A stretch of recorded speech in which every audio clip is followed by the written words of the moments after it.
Linis chika, may matinding harang sa ilalim ng dagat. Niyanigang industriya sa lumabas na secret document tungkol sa pagganap ni Bel Mariano bilang bagong Jezebel. Alam niyo ba ay lahat ay sang-ayon?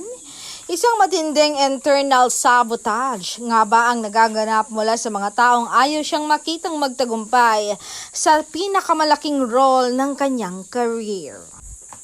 Bakit tila may silent protest mula sa mga dating gumanap na Jezebel? Ay sa isang whistleblower, sinagad na ang paninira sa imahe ni Bel para lumabas na hindi siya fit sa role na ito. Meron nga bang seryosong banta na i-boycott ang show kung si Bel ang magiging bida? Ito bang dahilan kung bakit tila paurong-sulong ang announcement ng management dahil sa takot sa mga mapangyarihang tao na gustong manatili sa kanila ang corona?